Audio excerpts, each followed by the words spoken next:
Pasamos nuestro estudio. Ok, bueno. Hoy nos toca estudiar la lección 7 de la ley, justamente la verdad presente en Deuteronomio, cuyo título es La ley y la gracia. Y es muy importante esta relación, porque la relación entre la ley y la gracia define lo que es el Evangelio. El entender correctamente cuál es la ley de Dios, qué es lo que sucedió en el tiempo de la caída de Lucifer, la caída de sus ángeles y la caída del hombre, y cuál es la gracia de Dios, cuál es el objetivo del plan de redención y cómo se llevaría a cabo para redimir al hombre de la esclavitud del pecado y restaurarlo a su estado original.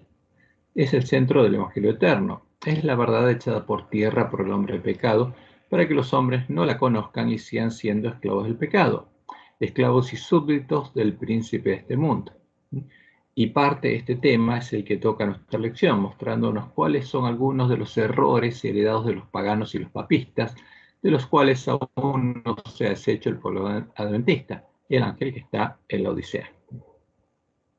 Nuestra lección comienza con la siguiente declaración y la siguiente imagen, asociando la ley de Dios a los 10 mandamientos y la gracia de Dios a la cruz, e indicándonos que la mayoría de las confesiones cristianas enseñan y comprenden la relación entre la ley y la gracia. Fíjense, esto aparece en la lección del sábado 6 de noviembre. Aparece esta imagen con dos tablas, supuestamente la de los 10 mandamientos, y una cruz. Y se nos dice, la mayoría de las confesiones cristianas enseñan. Ahora, acá hay un error, cristianas, y vamos a resaltarlo. Y de paso me voy a fijar si en el original estaba así. ¿Qué pasó? Pero yo lo copié el original. A ver. Aquí tenemos la ley y la gracia.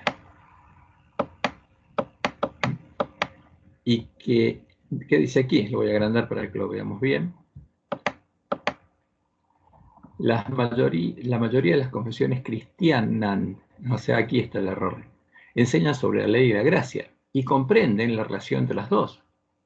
Ahora, y esto es importante porque nuestra lección empieza hablando de qué? De justamente la comprensión sobre la ley, la gracia y la enseñanza de las otras iglesias. Pero la Biblia, esas iglesias las llaman falso profeta porque no conocen ni predican la verdad. Y lo preocupante cuando uno se encuentra con esto es justamente esto, ¿no? Que el pueblo adventista sabía que esto no es así.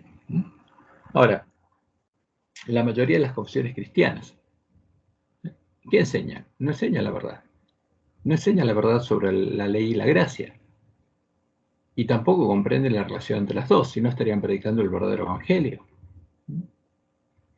Ahora, y esto nos muestra claramente que nuestros teólogos comprenden y enseñan la relación entre la ley y la gracia, que no es otra cosa que el evangelio, del mismo modo que esas iglesias. ¿Por qué? Porque ellos ven lo que comprenden y enseñan esas iglesias y dicen que la comprenden bien. Y nuestros teólogos comprenden y enseñan lo mismo. Enseñan la relación entre la ley y la gracia, el evangelio, del mismo modo que esas iglesias, del mismo modo que esas mujeres, como les llama la Biblia. Y es por eso que reconocen a estas mujeres como parte del plan divino para evangelizar al mundo, como formando parte del mismo plan divino que ellos. Y esto es por demás asombroso. Ahora, fíjense, esto fue publicado por nuestra iglesia. Y aquí abajo esta es la página de la Unión Argentina, de los Adventistas. ¿Y qué dice abajo? Esta declaración fue aprobada y votada por la Junta Directiva de la Asociación General en la sesión del 12 de octubre de 1986 del Concilio Anual realizado en Río de Janeiro, Brasil. ¿Y qué aprobó? ¿Qué declaración aprobó? Y empezaron a declamar justamente nuestros dirigentes, que está en el libro de reglamentos eclesiásticos administrativos de la Asociación General, el reglamento número 075. A ver, ¿ven la pantalla todos o no? ¿Alguno no la ve, aparte de Edith?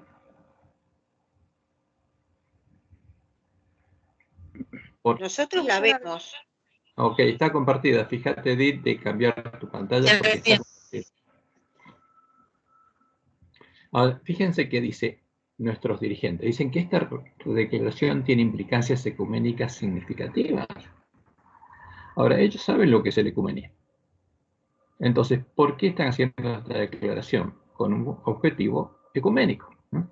Y afirma esta declaración que los adventistas reconocen toda agencia que eleva a Cristo ante los hombres como una parte del plan divino para la evangelización del mundo. ¿Qué dicen? Que todas las iglesias forman parte de un plan divino y que la iglesia adventista forma parte del mismo plan. Porque no es otro plan. Y este es un problema. ¿Por qué? Porque ellos dicen que todos están predicando el evangelio.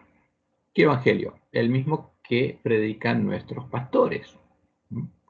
Y acá hay un grave problema. Ahora, ¿y cuál es el único detalle en el que dice nuestra lección que estas mujeres no tienen en cuenta? Según la visión de nuestros teólogos, el cuarto mandamiento, el sábado, porque también en el lunes encontramos esta declaración al final. Por supuesto, está el pequeño detalle del rol del día de reposo sabático como parte de la ley. No obstante, por diversas razones, muchos cristianos están decididos, al menos por ahora, a rechazar el sábado y proponen todo tipo de argumentos para justificar su rechazo, pero ese es otro tema.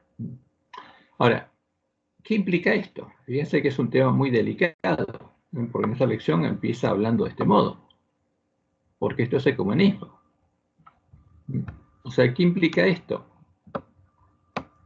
Que ahora, aparte del sábado, todo lo demás es común al ángel de la Odisea y a estas iglesias y a la iglesia de Roma. Que la única cosa que nos separa es que el sábado. Y tampoco nos separa nada de la iglesia de Roma, aparte del sábado, a la que ellas, como Dios lo había anunciado, ya se unieron en puntos comunes de doctrina, compartiendo primero el mismo Dios, el autor del plan divino en el que todas ellas trabajan, al que ahora el ángel de la Odisea también está adorando, pero en sábado, en vez del domingo. El mismo fundamento, sus casas, la misma roca. Y la pongo en minúscula porque ese es el cumplimiento de la profecía. Y el mismo Jesús, justamente, la misma vid, la misma puerta, el mismo camino, el mismo espíritu, el que hace de todas esas mujeres su habitación. Y esto es un tema muy delicado. Ahora, que el ángel de la Odisea no se da cuenta porque está ciego, pero es una locura lo que nosotros vemos. Y por supuesto, el mismo fruto, el fruto de entrar por la misma puerta y recorrer el mismo camino, trabajando para el mismo plan divino. Ahora, y esto tenemos que ponerlo a la luz de la palabra profética más segura. A la luz de la palabra profética más segura, que alumbra el lugar oscuro, e identifica a estas mujeres como el antitipo de las mujeres adoradoras de Baal Peor, que en Sittim fornicaron con los israelitas, que murieron por fornicar con ellas y por adorar a Baal Peor. Entonces nosotros estamos estudiando la verdad presente en Deuteronomio, y frente a nuestros ojos está el cumplimiento del antitipo de lo que pasó en ese tiempo. Y no entraron a Canaán por esa causa. Y la profecía las identifica a estas mujeres como el falso profeta y las hijas de la gran ramera. Por supuesto, frente a esto, lo que vemos es asombroso. ¿Por qué? Porque implica que, primero, en la ceguera del ángel de la Odisea, como ellas, como todas las hijas de la gran Babilonia, nos estamos maravillando en pos de la bestia.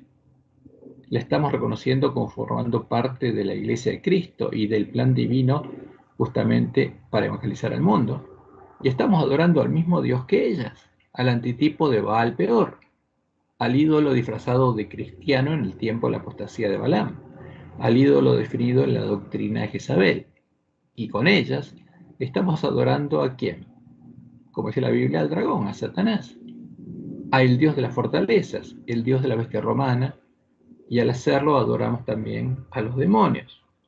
Ahora, y esto hay que decirlo en forma clara y directa, como Dios nos pide, porque la vida de nuestros hermanos depende de oírlo.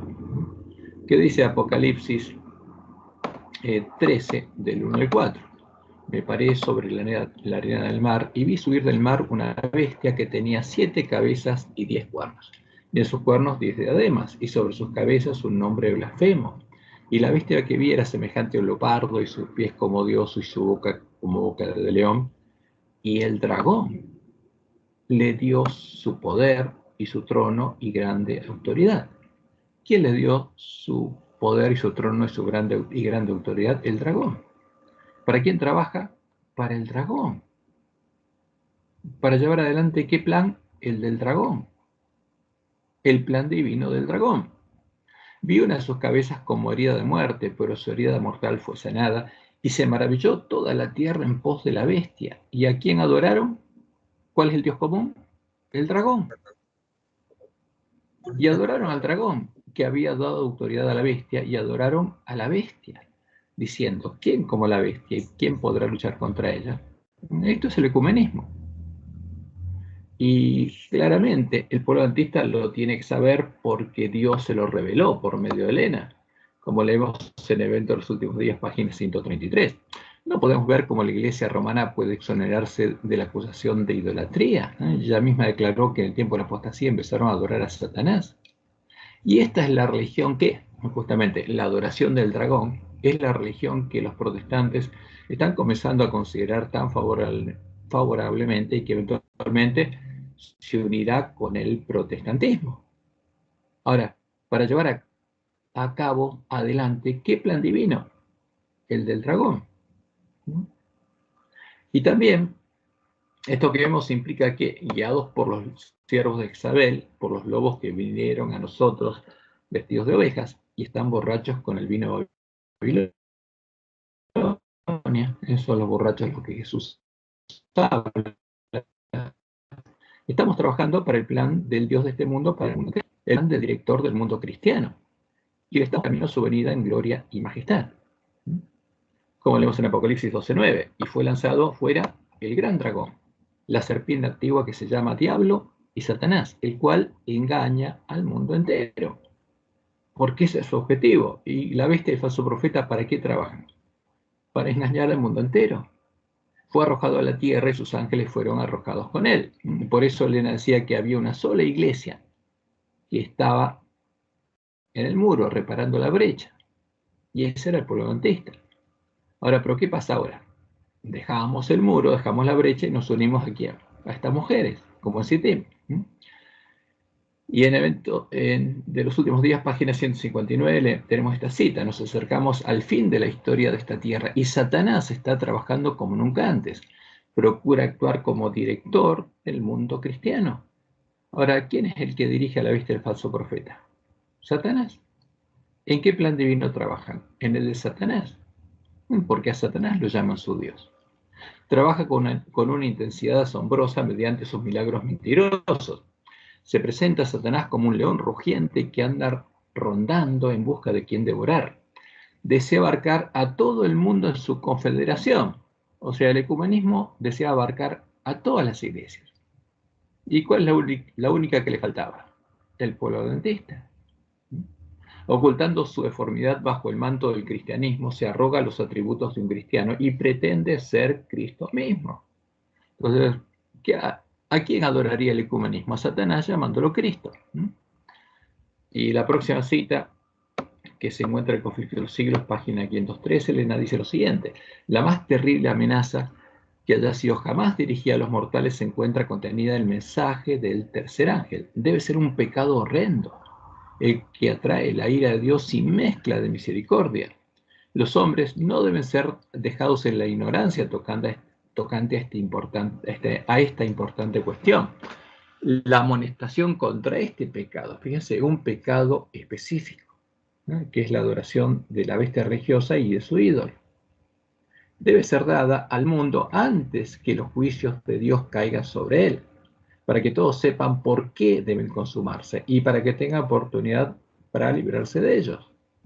Llevar una lucha, ya dice, al final de la lucha, ¿no?, toda la cristiandad quedará dividida en dos grandes categorías: la de los cristianos que guardan los mandamientos de Dios y la fe de Jesús, y la de los cristianos que adoran a quien, a la bestia de su imagen. y reciben su marca, porque los dos se llaman cristianos. Y por supuesto, acá hay dos grupos de cristianos que van a trabajar para dos planes divinos distintos. La bestia y el falso profeta trabajan para el plan divino de su Dios. Y el pueblo conoce a su Dios. Va a haber un pueblo que conoce a su Dios que va a trabajar para prepararle el camino al verdadero Jesús, al santo al verdadero Jesús. Como dijo Jesús, y será predicado este evangelio del reino en todo el mundo para testimonio a todas las naciones, y entonces vendrá el fin. ¿Y qué pasa cuando viene el fin? Por tanto, cuando veáis en el lugar santo la abominación desoladora de que habló el profeta Daniel, o sea, el ídolo abominable introducido en medio de la iglesia de Roma en el tiempo de la apostasía, porque va a venir Satanás simulando la segunda venida, y Jesús nos dice, el que le entienda, entonces los que están en Judea, huyan a los montes. ¿Y cómo llamarían a la abominación desoladora? Jesús es claro. Entonces, si algunos dijeren, mirad, aquí está el Cristo, o mirad, allí está, no lo creáis. ¿Por qué? Porque va a venir el anticristo. Así que si os dijeren, mirad, está en el desierto, no salgáis. O mirad, está en los aposentos, no lo creáis. Porque como el relámpago que sale del oriente y se muestra hasta el occidente, así será también la venida del Hijo del Hombre. Porque donde quiera que estuviere el cuerpo muerto, así identifica Jesús a la abominación desoladora, al Dios de Roma, que no tiene vida en sí mismo, allí se juntarán las águilas. Y como lo dice Elena claramente, en esta época, ¿quién aparecerá? El anticristo, como si fuera el Cristo verdadero. Y entonces la ley de Dios será completamente invalidada en las naciones de nuestro mundo. La rebelión contra la santa ley de Dios habrá llegado a su completa maduración. Pero el verdadero director, ¿de qué? De este mundo cristiano, ¿no? De la bestia del falso profeta, de este plan divino. El verdadero director de toda esta rebelión es Satanás, vestido como ángel de luz. Los hombres serán engañados y lo exaltarán al lugar de Dios y lo edificarán. Pero la omnipotencia se interpondrá contra las iglesias apóstatas que se unan para exaltar a Satanás. Ahora, ¿de qué plan divino habla nuestra lección o nuestros dirigentes? ¿Qué evangelio predican estas iglesias? No la verdad, la mentira. Y adoran a Satanás, le preparan el camino a Satanás. Y el ecumenismo tiene este objetivo. Las iglesias apóstatas que se unan para exaltar a Satanás, y se pronunciará la sentencia, por lo cual en un solo día vendrán sus plagas, muerte, llanto y hambre, y será quemada con fuego, porque poderoso es Dios el Señor que la juzga. Ahora, pero este es un mensaje de amor de Dios, que tienen que oír todos los hombres a tiempo. Este es el mensaje de Elías. Y justamente lo que hace referencia a Elena es al plan divino en el que trabajan la bestia, el falso profeta y los lobos vestidos de oveja. Y por supuesto, todos los que se unan a ellos en este plan divino de evangelización tendrán el mismo destino, como leemos en Apocalipsis 19:20. Y la bestia fue apresada, y con ella el falso profeta, que había hecho delante de ella las señales con las cuales había engañado, porque el falso profeta engaña, no predica la verdad, a los que recibieron la marca de la bestia y habían adorado su imagen. Estos dos fueron lanzados vivos dentro de un lago de fuego que arde con azufre. Y esta es la palabra profética más segura. Ahora, y este es el mensaje del Dios verdadero. ¿Para qué? Para que no seamos engañados. El Apocalipsis es claro y directo para que nadie sea engañado. Es por esa causa que el pueblo de Dios, tanto el que está en medio de la iglesia remanente como el que se encuentra en medio de las iglesias caídas, en medio de la Gran Babilonia, necesita escuchar el mensaje de Elías, el verdadero mensaje de los tres ángeles, a tiempo. ¿Para qué?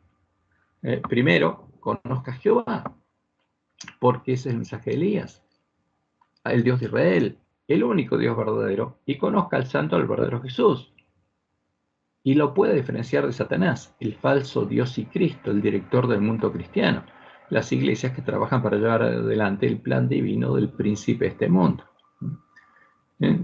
Y también para que conozca cuál es el verdadero evangelio, el evangelio eterno, el evangelio del reino de Dios, el que hay que predicar para preparar el camino a la segunda venida. Y deje de adorar a la bestia, reconociéndolo como parte de la iglesia de Cristo y a su imagen, al ídolo al que ella llama Dios y Cristo. y construyó su casa sobre la roca, la verdadera roca, sobre Jehová, y no sobre la arena, sobre el Dios y el fundamento común de la bestia y el falso profeta, la falsa roca que son dioses. Y también para que este pueblo pueda entrar y entre por la puerta estrecha al reino de Dios, y no por la puerta ancha a la sinagoga de Satanás, haciéndose habitación de demonios, y recorra el camino angosto que lleva a la vida, a reflejar plenamente la imagen de Jesús, a tener el nombre de Dios escrito en la frente. Y justamente tiene que recorrer este camino siguiendo las pisadas de Jesús.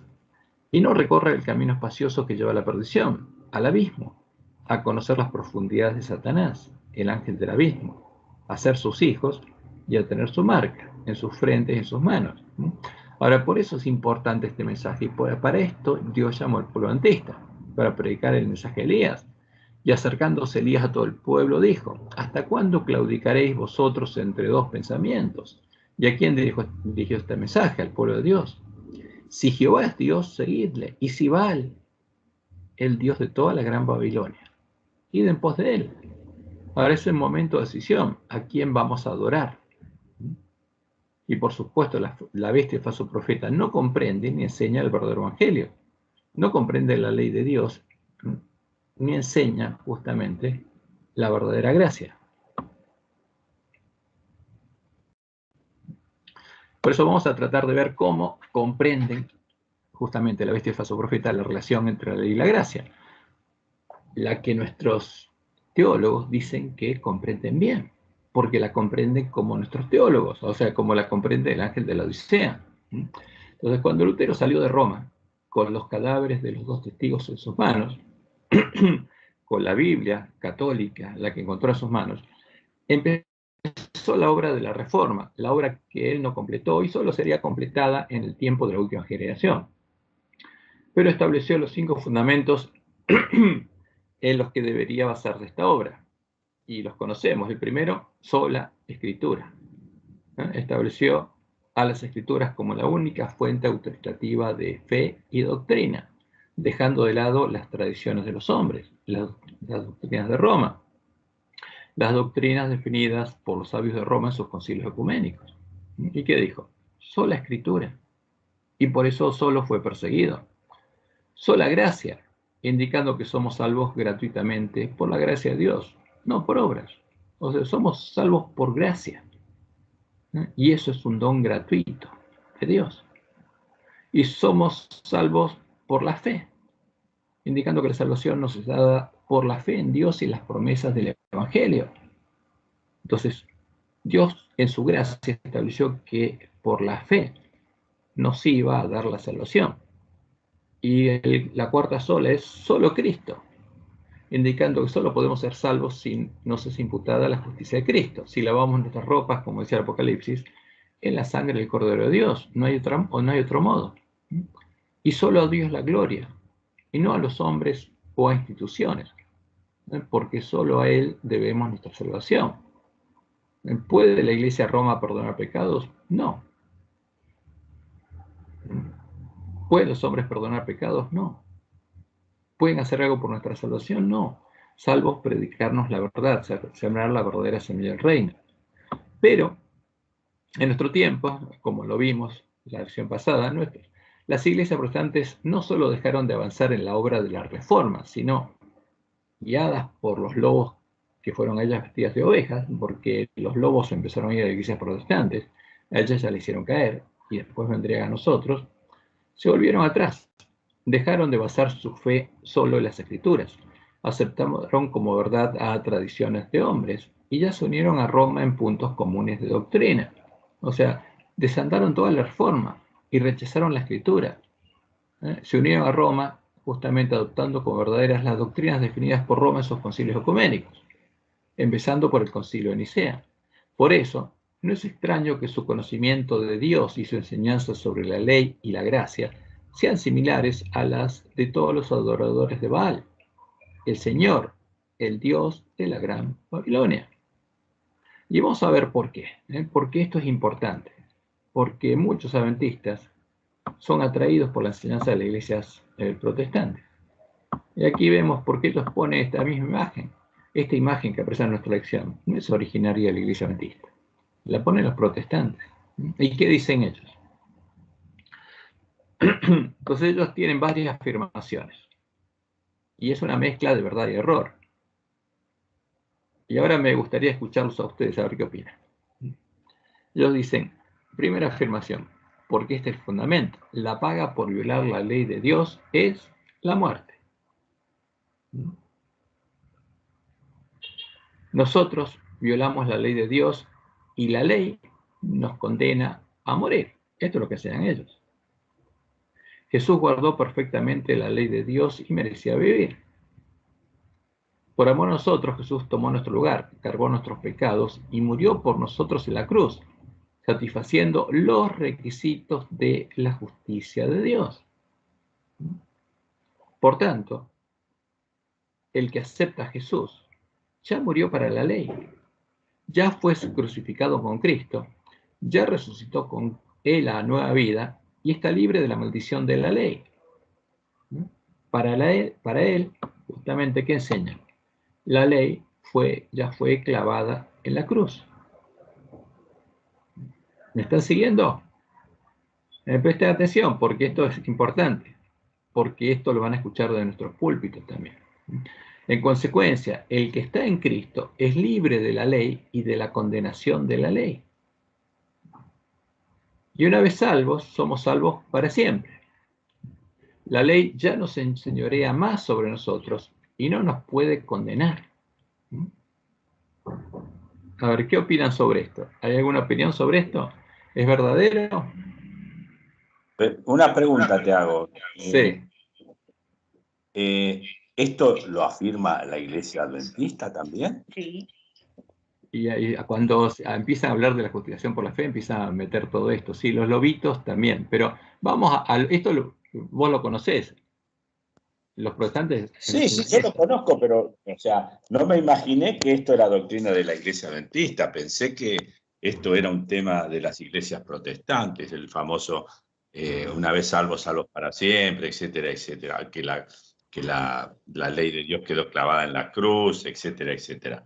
Pensé que no era nuestra doctrina, pensé que esto era de la Iglesia Adventista. Perdón, que esto no era de la Iglesia Adventista. No, esto es específicamente de esas iglesias. Ahora vamos a ver lo que hay en nuestra iglesia. Porque hay una parte de esto. Sí, o sea, la primera, la paga del pecado es la muerte, es obvio. ¿Verdadero El o tema falso? no, eso es verdadero. Y ese La es paga el por violar. fundamento que es En falso. realidad, espera un poquito. Déjame que me exprese y después. Sí. El punto es el siguiente. La ley de Dios, precisamente Dios la puso para que nosotros tomáramos conciencia de lo que es pecado. Así que la ley de Dios realmente es algo bueno, pero a mí me muestra mi pecado y lamentablemente por ese pecado me mata. O sea, algo que es bueno a mí me mata. Perfecto. Ahora, Dios en su infinito amor, ¿qué hace? Se hace hombre, viene a este mundo en forma de hijo, guarda la ley de Dios perfectamente porque Jesús estaba bajo la ley. ¿Y qué hace? Carga sobre sí todos los pecados que el hombre cometió y de esa manera, cuando él muere, pero sin haber pecado, él vence al pecado y vence a la muerte, porque el Padre después lo resucita. Todo eso lo habla Pablo bien clarito en el libro de los Romanos. Ahora, cuando Cristo resucita, porque el Padre lo resucita en realidad, porque muchos creen que resucitó porque Él tenía poder para tomar la vida y tomar la muerte. Cuando el Padre lo resucita, ¿qué hace? Él genera lo que se llama la justicia.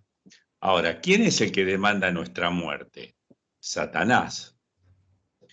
No es Dios que quiere satisfacer su deseo de que cumplamos la ley, porque precisamente Dios entiende que nosotros no podemos cumplir la ley. Por eso que hizo todo lo que hizo para salvarnos. Vino Él a morir en nuestro lugar. Ahora, ¿qué es lo que pasa?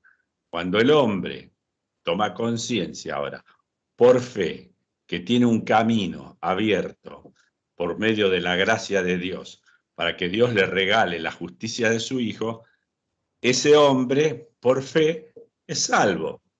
Y ahora Satanás, que es el que lo demanda como suyo y quiere que se muera, ese Cristo le aplastó la cabeza y él ya no puede reclamarnos. ¿Por qué? Porque precisamente Cristo venció a la muerte. El que tiene el poder sobre la muerte es Cristo y no es más Satanás. Ahora, ¿qué pasa con la ley de Dios? La ley de Dios es eterna, es el basamento de todo su reino. Pero Dios Bueno, no entonces, solamente pero un ahora... poquito, Ricardo, porque ya vamos a entrar ahí. Vamos a esto, porque esto es lo que enseñan los protestantes. Entonces, ¿es verdad o mentira? Si nosotros creemos en la profecía, el falso profeta engaña. Y esto es un engaño. Es una mentira. Ahora, vamos a tratar de deshacer la mentira, porque está bien preparado y mucha gente cree que esto es el verdadero evangelio. Y nuestros pastores también. Y vamos a ver cada una de estas cosas. Porque esta es la enseñanza del príncipe de este mundo, disfrazada. Pero esta es la ciencia de Satanás disfrazada, que nos dice que la paga por violar la ley de Dios es la muerte. ¿Qué Perdón, quiere decir? Cristian, pero el pastor, cuando tuvimos ese sermón que vos hiciste, que ese sábado a la tarde, después el otro martes pudiéramos escucharlo y poder esgrimir todo el error, el pastor nuestro presentó varios de estos puntos en ese sermón. Sí, sí, porque hay mucha mezcla. Pero bueno, no asociemos. Vamos a analizar esto lo que presentan acá. Fíjense, si la paga de violar la ley de Dios es la muerte, ¿quién es el creador de la muerte? ¿Quién paga con la muerte? Dios. O sea que la muerte no es fruto del pecado, sino es algo que Dios creó y con lo que amenazó a todos los seres creados. ¿Y cómo lo hacen esto? Torciendo las palabras de Pablo. Porque Pablo es claro, o sea, la paga del pecado es muerte. O sea, si uno es esclavo del pecado, ¿con qué te va a pagar el pecado? Con la muerte. Ahora, si uno sigue a Dios, la dádiva de Dios es vida eterna en Cristo Jesús, Señor nuestro. La muerte no es creación de Dios. Por eso cuando termine el plan de redención ya no habrá más muerte, ni dolor, ni clamor. Porque la muerte misma va a ser echada ¿dónde? En el lago de fuego, que iba a desaparecer para siempre. Por eso, fíjense, tener mucho cuidado con esto, porque esto está pensado por una mente. Por eso Jesús le llama doctrinas de ¿qué? De demonios.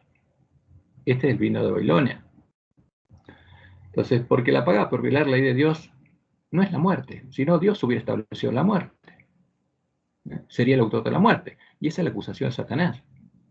¿Por qué? Justamente porque la muerte existiría antes de que Satanás descubriera la maldad. Entonces, fíjense, sigue siendo, nosotros violamos la ley de Dios y la ley nos condena a morir. Entonces, ¿quién nos condena a morir? Dios está diciendo. ¿No? Dios nos destinó a matarnos. Ahora, y Jesús, el Dios Hijo, guardó perfectamente la ley de Dios y él merecía vivir.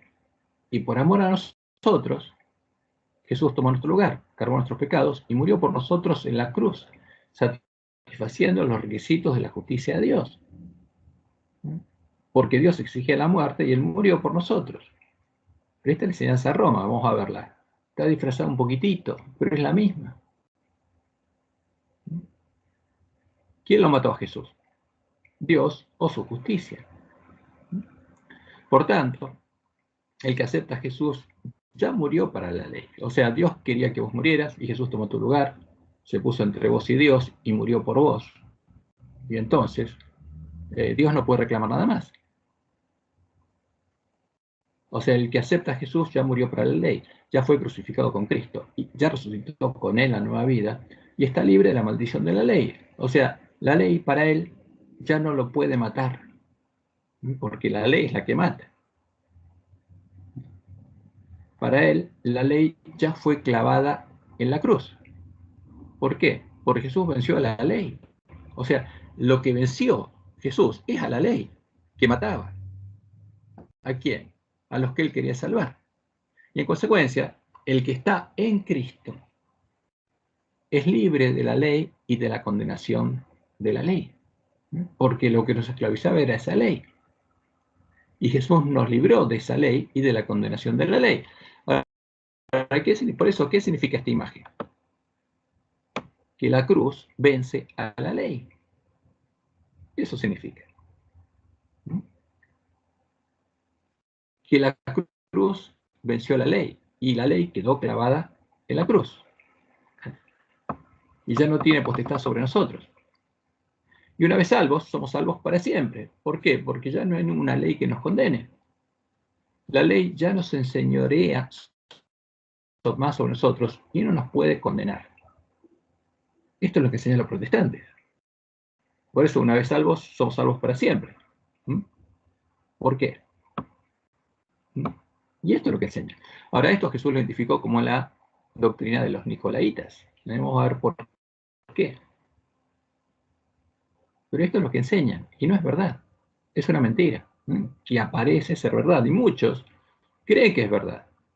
Y la enseñan. Ahora.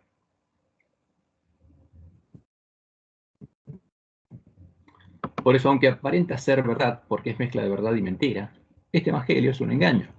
Es el engaño del falso profeta. Es el equivalente a decir que Jesús nos da una indulgencia plenaria para pecar, como las concede Roma. ¿Por qué? Porque la ley no puede condenar.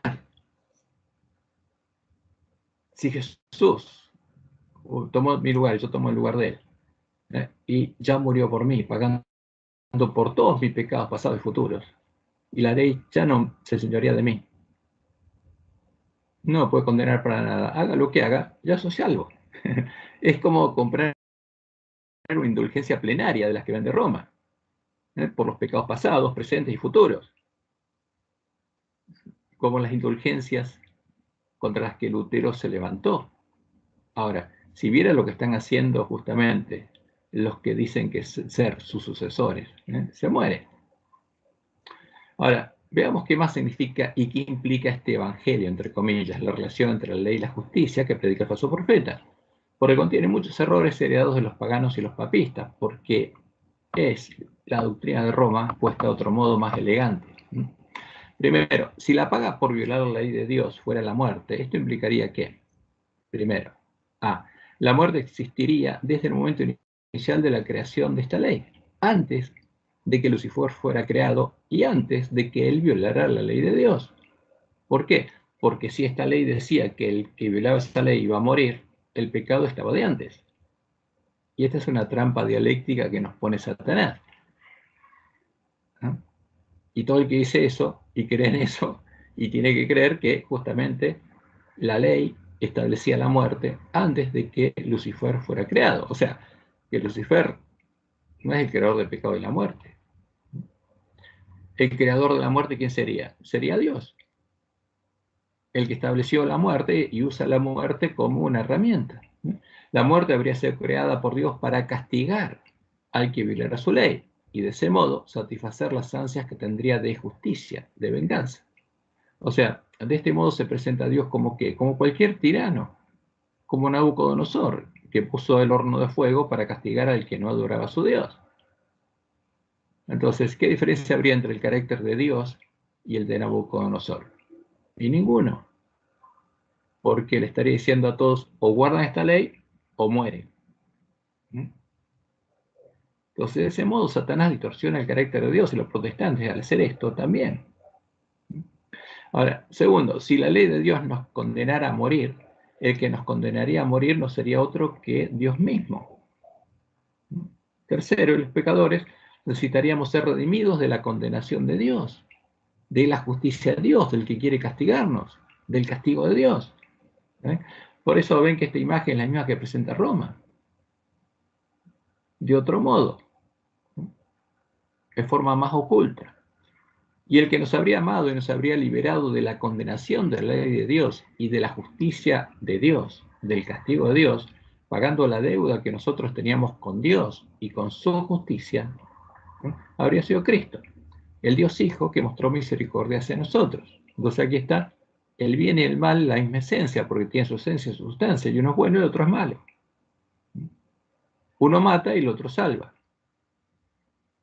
Y al hacerlo, Cristo nos habría libertado de Dios y de su ley, clavándola en la cruz.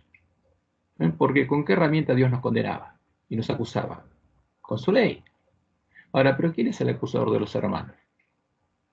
Es Satanás. ¿Y a quién llaman Dios, Roma y los protestantes? A Satanás. Por eso aquí está oculta justamente. Quieren mostrar a un Dios que tiene el carácter de Satanás y acusar a Dios de ser el padre de la maldad y de todo lo que creó Satanás. Y nos muestra que Cristo nos habría libertado de Dios y de su ley, clavándola en la cruz. Porque Satanás lo que quiere es deshacerse de la ley de Dios, de la verdadera ley de Dios. Y ahora vamos a ver por qué. Y ahora ni Dios ni su ley podrían condenarnos, porque Jesús habría triunfado sobre Dios y sobre su ley en la cruz. Porque si nos liberó del castigo de la ley de Dios, entonces Jesús triunfó ¿sobre quién? No sobre Satanás, sino sobre Dios y sobre su ley en la cruz. Pero nosotros sabemos que Jesús triunfó sobre Satanás en la cruz. Entonces, pero el príncipe de este mundo, con su dialéctica, y da las vueltas a las cosas, y el falso profeta enseña cosas que son aberrantes. Porque esto es lo que está enseñando el falso profeta. Está mostrando a un Dios que nosotros que Baal Moloch, el Dios de Babilonia. Ahora, en este falso evangelio vemos reflejada la acusación de Lucifer a quien, a Jehová, indicando que él no es el padre de la maldad. ¿Qué dice Lucifer? Yo no la creé, sino que el creador de la maldad y la muerte es Jehová, un ser sin amor ni misericordia. Justamente por eso este falso evangelio presenta una imagen falsa de Dios. Y esto es lo que predican los protestantes. Ahora, y si nos vamos a la madre de estas iglesias, nos preguntamos, ¿cuál es el evangelio? ¿Cuál es la relación entre la ley y la justicia que predica Roma?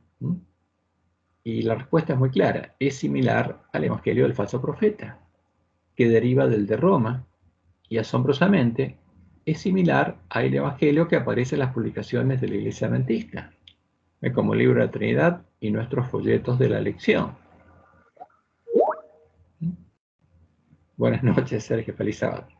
Entonces, fíjense qué asombroso. Entonces uno toma esta imagen, la cruz triunfando sobre la ley. Ahora, ¿qué dice Roma? Por supuesto, Roma afirma lo mismo que el falso profeta, que la paga por violar la ley de Dios es la muerte. Como dice, Dios castiga. De nada. Nosotros violamos la ley de Dios y la ley de Dios nos condena a morir. Dios exige justicia. Dios exige que el culpable pague su deuda, que reciba el castigo por el pecado. O sea, porque para Roma la justicia de Dios es castigo. Justicia y castigo es la misma cosa. Y hasta que la deuda no sea pagada, hasta que reciba el castigo por el pecado, hasta que no se haga justicia, Dios no ejerce misericordia hacia el pecador. Fíjense el Dios que presenta. Y en el fondo no hay ninguna diferencia con lo que presenta el falso profeta, porque es el mismo.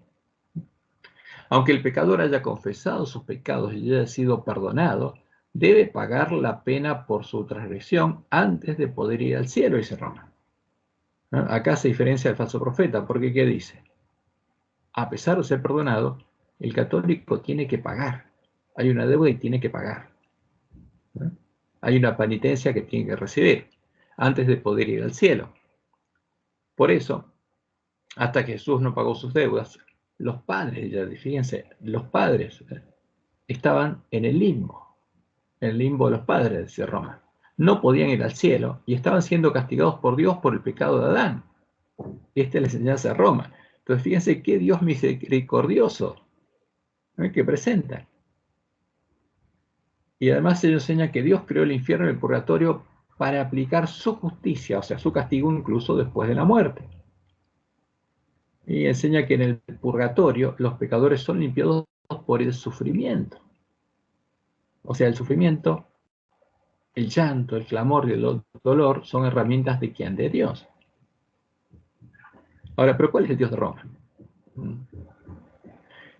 Y también enseña a Roma que la Iglesia administra los méritos de Cristo y de todos los santos. Y otorgándoselos al pecador, puede librarlos de recibir el castigo de Dios, incluso estando en el purgatorio. Por eso vendía indulgencias. Se compraba y vendía eso.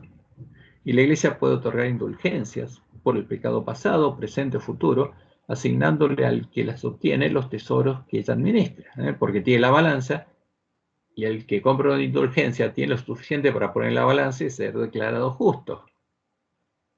Esto es lo que enseña Roma. Ahora, fíjense, acá está la definición de Roma sobre este tema, sobre el infierno. En su uso teológico, infernos, es un lugar de castigo después de la muerte. ¿Quién lo creó? El Dios de Roma. Ahora, pero el falso profeta dice que tiene el mismo Dios. Entonces, ¿de qué nos habría librado Jesús? Del castigo este Dios. Los teólogos distinguen 4 significados del término infierno. Infierno, en el sentido estricto del término, o el lugar de castigo para los condenados, sean estos demonios o hombres. O sea que este Dios condena al infierno y al castigo. El castigo es la justicia de este Dios. Fíjense qué diferencia, vamos a ver la justicia de Dios, que es el castigo, con la justicia del Dios verdadero. El limbo de los infantes también está, limbo parvulorum, donde son confinados y padecen cierto tipo de castigo, ¿no? Fíjense, Dios castiga a estos inocentes, que murieron con solo el pecado original y sin pecado mortal, ¿no? O sea, no van al infierno, pero son castigados por el pecado de Adán. Y por supuesto es una locura, pero esto enseña Roma. Está el limbo de los padres, limbus patrum, en donde las almas de los justos que murieron antes de Cristo esperaban su admisión al cielo, pues mientras tanto el cielo estaba cerrado para ellos, como castigo por el pecado de Adán. O sea, ¿qué estaba haciendo este Dios amante? Lo estaba castigando por el pecado de Adán. Y el cielo estaba cerrado para ellos porque no habían pagado. Solo cuando Jesús pagó, los liberó del castigo del Dios Padre de la Trinidad. Ahora, ¿qué Dios amante es este? Es terrible. Esta es la imagen que tiene un católico de Dios. Y el purgatorio, donde los justos que mueren en pecado venial, ¿qué significa esto? Que fueron y confesaron sus pecados y fueron perdonados por un sacerdote. O que aún tienen una deuda de la pena temporal por el pecado, ¿no? Porque el sacerdote le dice, te perdono, pero tenés que hacer esto, esta es la pena. Dice, son limpiados por el sufrimiento antes de su admisión al cielo. Entonces, ¿qué pasa con este Dios? Los pone ahí en el fuego, los hace sufrir, hasta que el sufrimiento fue el necesario ¿para qué? Para que él esté satisfecho y dice, bueno, estos están limpios, libres de culpa, y los saca de ahí y los lleva al cielo. Entonces, lo pueden pagar con el fuego o con que alguien compre una indulgencia por ellos. Eso es lo que hace Roma. Por supuesto, este no es el Dios de la Biblia. Este es el Dios Padre de la Trinidad. Y esa balanza es la que, como Jesús lo anunció en la profecía del Apocalipsis, fue introducida al tiempo de la apostasía. Es la balanza pagana. Y esto es lo que enseña Roma. Entonces, hasta que este Dios no se le paga, no puede ejercer misericordia. En el caso de los padres, hasta que Jesús no pagó, no pudieron ir al cielo, aunque teóricamente eran salvos. Ahora, en esta justicia, el perdón no significa que no habrá consecuencias para el pecador. El que peca, aunque sea perdonado por un sacerdote, debe recibir un castigo, debe pagar una deuda por su pecado, incluso después de haber muerto, porque la justicia del Dios de Roma se satisface cuando se aplica el castigo. Y los protestantes enseñan lo mismo, solo que dicen que Jesús ya está, ya pagó y nos libró de la justicia de este Dios. ¿Cuál es esta justicia? Y esto es importante. hacerle un mal mayor, una maldad mayor al pecador, como quemarlo eternamente en el infierno. O sea, ¿quién es capaz de hacer tal maldad? Alguien muy malo. Aplicarle la pena de muerte, o sea, matarlo, o quitarle la libertad y confinarlo en el limbo, o sea, en la cárcel del limbo. Por supuesto, el Dios que satisface su justicia haciendo el mal no es otro que el Padre de la maldad, el Dios de la Gran Babilonia. Ahora, el que cree en este Dios y ve las maldades que hace, y obviamente va a decir, bueno, este es el Padre de la maldad, y no puede diferenciar justamente, y queda confundido por vivir en Babilonia, y no puede darse cuenta que esto es una mentira. Ese es el problema. Ahora, ¿y qué encontramos en medio del pueblo adventista? Encontramos que, como Dios lo había anunciado, junto al Dios de Roma, fue introducida la justicia al Dios de Roma. Esto lo vemos claramente en el libro La Trinidad, de Casa Editora Sudamericana, que refleja la justicia del Dios de Roma, indicando que el amante justicia de Dios se satisfizo con la muerte de Cristo como el castigo por el pecado, indicando que Dios castigó a Jesús y su justicia lo mató, en lugar de matar a nosotros, y que recién entonces, cuando su justicia fue satisfecha y Dios quedó satisfecho con el castigo, pudo ofrecer misericordia a los pecadores. Y es así, eso es increíble, pero está acá. Fíjense, ahí está el Zeus, que Roma lo toma su imagen Zeus como Dios, la Capilla Sistina, el Zeus el que tira los rayos, y aquí en nuestro folleto apareció en el trimestre pasado ese Jesús poniéndose frente a los rayos, para nosotros podamos ocultarnos detrás de él y él recibir el rayo del Dios Padre. Es increíble, pero está en nuestro folleto. Ahora, ¿qué dice el libro de la Trinidad? El amor debe actuar en una forma que satisfaga completamente la justicia, antes que Dios pueda ofrecer misericordia a los pecadores. ¿Qué dice? Primero, Dios exige que se cumpla su justicia, que haya un castigo, antes de ofrecer misericordia. Fíjense exactamente lo que dice Roma. Sin embargo, la pregunta crucial es, ¿necesitó morir Cristo para satisfacer los requerimientos del amante justicia de Dios?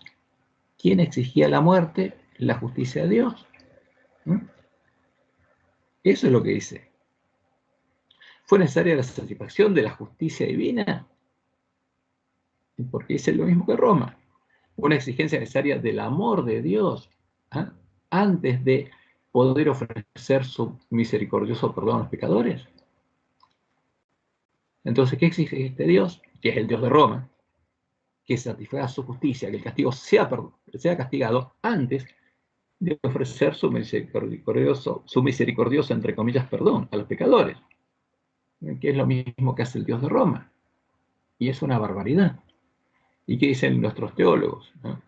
Nosotros insistimos en que la amante justicia de Dios, o sea, necesitaba ser satisfecha por la muerte de Cristo como un castigo por el pecado. Entonces, ¿qué pasó con la muerte de Cristo? Dios lo castigó por el pecado y se satisfizo su justicia. Su ansia de sangre fue satisfecha. Y este es el Dios de Roma. Y este es el Dios del falso profeta. Y es el Dios del pueblo adventista. Y esta es una aberración, porque esta es la abominación asoladora. Por supuesto, nosotros sabemos que esto no es verdad, y todos deberíamos saberlo. Sabemos que Dios ofreció su gracia y su misericordia a Adán y a Eva apenas pecaron. Y sabemos que todos los vencedores del Antiguo Testamento alcanzaron la salvación por la fe en la gracia de Dios. Evidentemente, a nuestros hermanos, a los que creen en el Dios de Roma y enseñan esto, aún no les ha amanecido. No conocen a Jehová, el único Dios verdadero, ni su ley, ni su justicia. Hablan del Dios de Babilonia, porque lo que hacen es hablar del Dios de Babilonia. ¿Qué dice Jeremías 9:24? Mas alábese en esto el que subiere de alabar, en entenderme y conocerme, que yo soy Jehová, que hago misericordia, juicio y justicia en la tierra. Ahora, ¿qué dice Dios? Que en ese tiempo, antes de que Jesús muriera, Él hacía misericordia. ¿Y es verdad? Por supuesto que sí. ¿Qué pasa con la doctrina de Roma y con la de nuestros teólogos? Es basura, es suciedad y basura. Es como Dios le dijo, le mostró a Guillermo Miller, le contó a Elena. es la suciedad y la basura que se introdujo en nuestra iglesia. ¿En qué dice Jehová? Que hago misericordia, juicio y justicia en la tierra, porque estas cosas quiero, dice Jehová.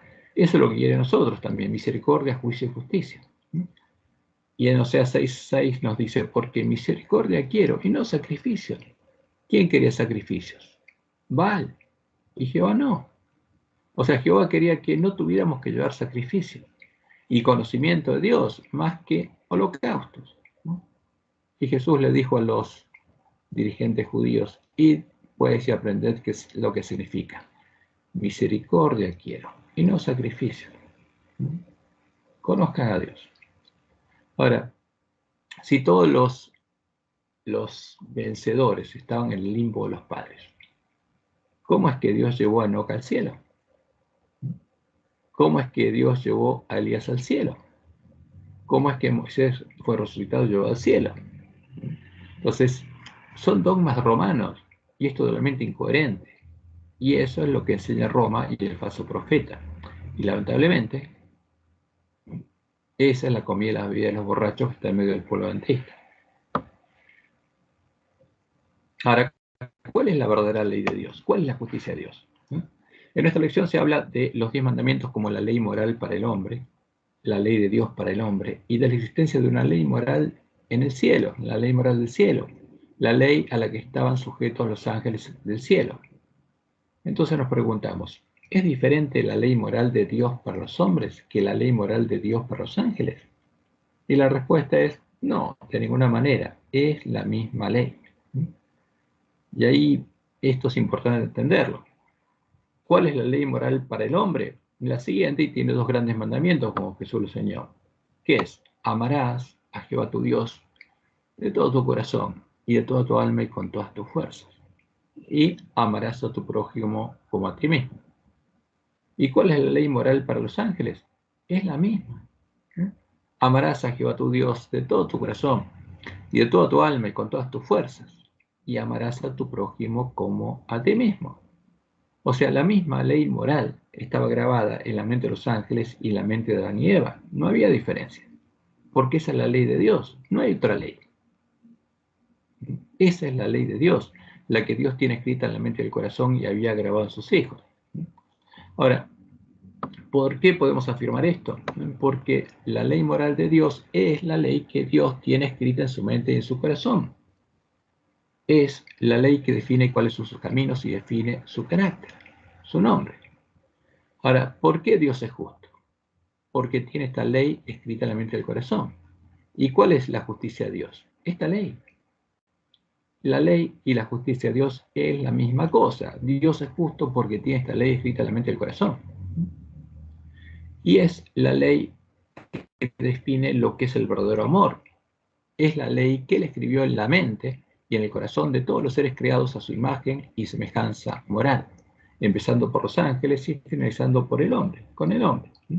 Esa es la ley que Él escribió en la mente y el corazón de Jesús, el primogénito entre muchos hermanos, y es la ley que Él prometió volver a escribir en nuestra mente y en nuestro corazón, para volver a transformarnos a su imagen, para que lleguemos a conocerlo y tengamos su nombre escrito en nuestras frentes. Esa es la ley. Ahora, esa ley no condena la muerte, porque esa ley es el amor. Pero Satanás quiere justamente ocultar lo que es la verdadera ley. Y quiere presentar esa ley como algo malo. Y quiere presentar a Dios como la fuente de la maldad, cuando Él es la fuente de la maldad y no Dios. Ahora, ¿qué leemos en Salmos 48? La profecía de lo que pasaría con el Mesías. Me complazco en hacer tu voluntad, oh Dios mío, y tu ley está en medio de mi corazón. Ahora, ¿por qué el hombre fue creado de imagen y semejanza de Dios? Porque como Dios tiene un corazón, símbolos, sentimientos, y tiene una mente, en los que se puede escribir la ley de Dios, la misma ley que Dios tiene escrita en su mente y en su corazón. Por eso el hombre y los ángeles y los otros seres creados a imagen y semejanza de Dios eran hijos de Dios. Los hijos de Dios que, como nos muestra Dios en Job, se iban a presentar ante Él.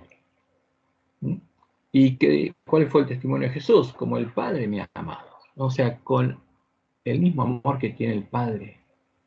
Así también yo os he amado, permaneced en mi amor. Yo he guardado los mandamientos de mi Padre y permanezco en su amor.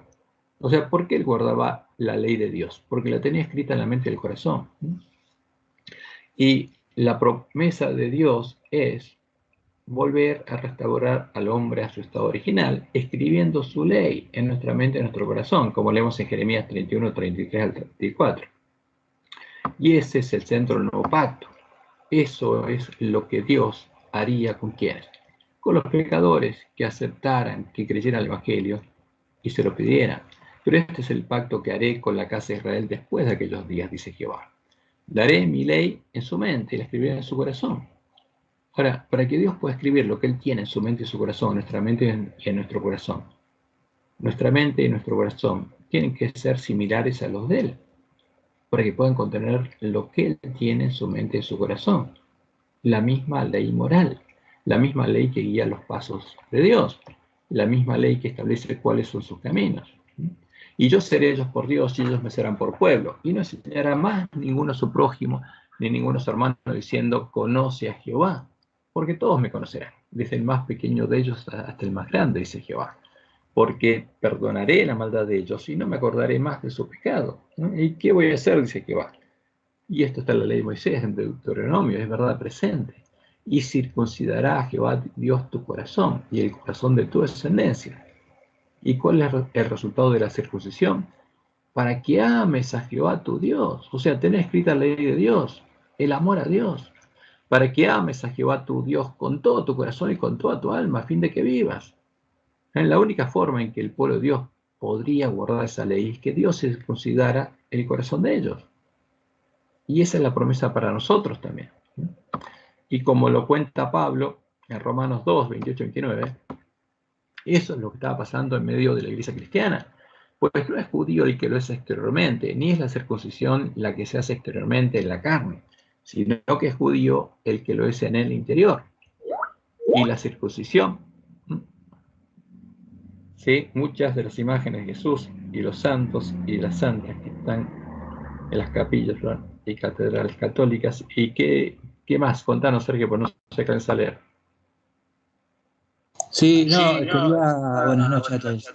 No, quería decir que lo que yo veía en las capillas católicas, parroquias, hay muchos santos, sobre todo pintados con mucha sangre, ¿no? De las heridas, de los martirios, y en un Jesús muy sufriente, ¿no? Le goteaban gotas de sangre roja en la frente, se le chorreaba todo el cuerpo, y eso básicamente está en el mundo luso español, en América, en Filipinas, donde el Imperio Español tenía su fuerte.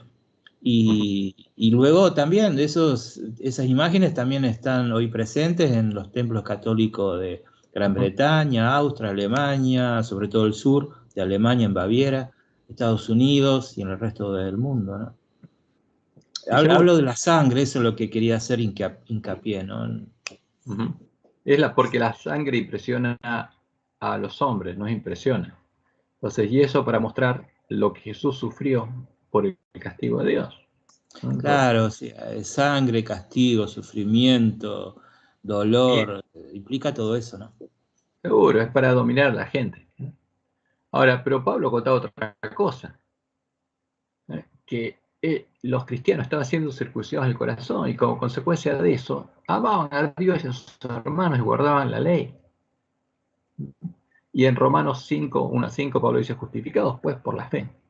Tenemos paz para con Dios por medio de nuestro Señor Jesucristo, por quien también tenemos entrada por la fe esta gracia.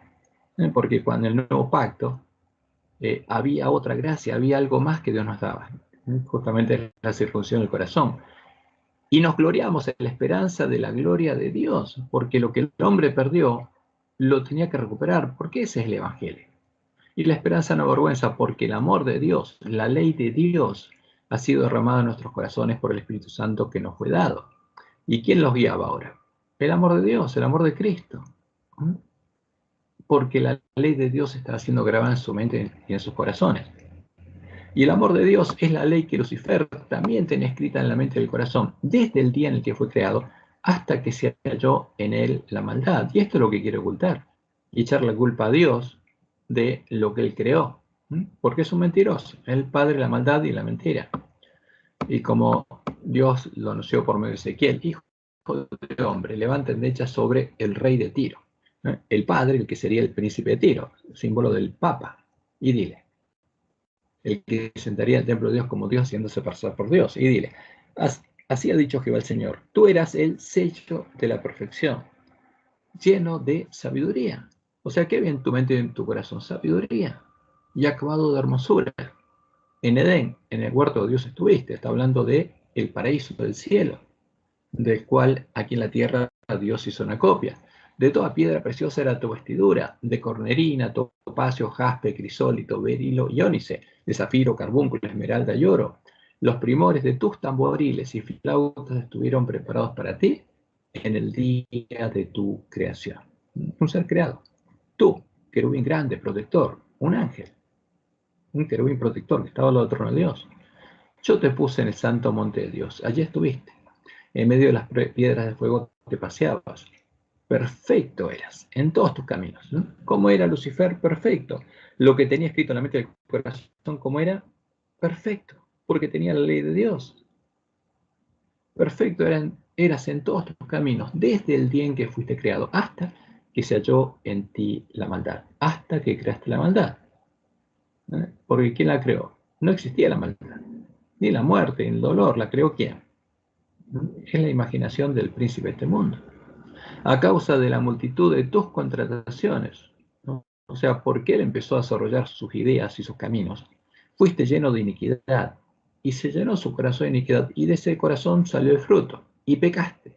¿No? Porque el pecado justamente primero fue concebido y después fue dado a luz. Por lo que yo te eché del monte de Dios y te arrojé de entre las piedras de fuego, oh querubín protector, y dejaste de ser el querubín protector. Se enalteció tu corazón a causa de tu hermosura, corrompiste tu sabiduría.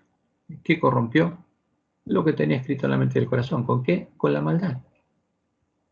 A causa de tu esplendor, yo te arrojaré por tierra, delante de los reyes te pondré para que miren en ti. ¿Por qué delante de los reyes?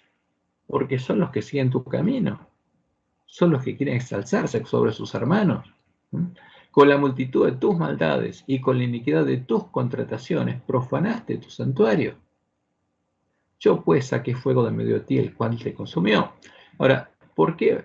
¿Cómo va a morir Lucifer? Con lo que él mismo creó, va a caer sobre él mismo.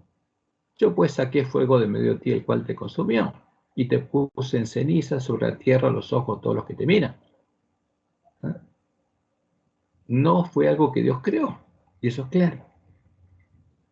Porque lo que Lucifer creó lleva a la muerte, ¿no? Porque la paga del pecado es la muerte. El que sigue las pisadas de Lucifer va a ir a la muerte, porque el pecado lo va a matar. Todos los que te conocieron de entre los pueblos se maravillarán sobre ti. Espanto serás y para siempre dejarás de ser. Y esa es la muerte segunda. Para siempre dejarás de ser. Ahora, ¿qué pasó? ¿Qué salió del corazón de él? Cuando Lucifer creó la maldad, corrompió su sabiduría, como dice la Biblia, y se llenó de iniquidad. Y de ser un árbol bueno se transformó en un árbol malo y pecó.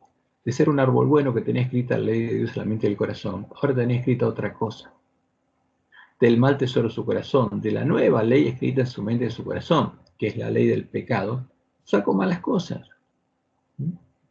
Y como lo leemos en Isaías 14, 12 al 15, ¿cómo caíste del cielo, oh lucero, hijo de la mañana? Cortado fuiste por tierra, tú que debilitabas a las naciones, tú que decías en tu corazón, subiré al cielo, en lo alto, junto a las estrellas de Dios, levantaré mi trono, y en el monte del testimonio me sentaré a los dos lados del norte, sobre las alturas de las nubes subiré, y seré semejante al Altísimo. ¿No? Me sentaré al templo de Dios como Dios, haciéndome pasar por Dios. ¿Para qué? Para que mis hermanos, los ángeles, me adoren. Mas tú derribados eres hasta el Seol, a los lados del abismo. Por eso es el ángel del abismo. Ahora, y eso, lo que él tenía en su mente y su corazón, porque quiso hacer lo mismo que hizo Dios con Adán y Eva, pero ahora quería que la creación de Dios estuviera a su ley. Y esa es la ley que Satanás escribió en la mente y el corazón de Adán y Eva. La ley del pecado que los transformó en hombres malos y árboles malos. El hombre bueno, como leemos en Mateo 12:35, del buen tesoro del corazón saca buenas cosas. O sea, Lucifer no podía sacar algo malo hasta transformarse en algo malo, un árbol malo, hasta crear la maldad y llenarse de iniquidad. Y el hombre malo del mal tesoro saca malas cosas.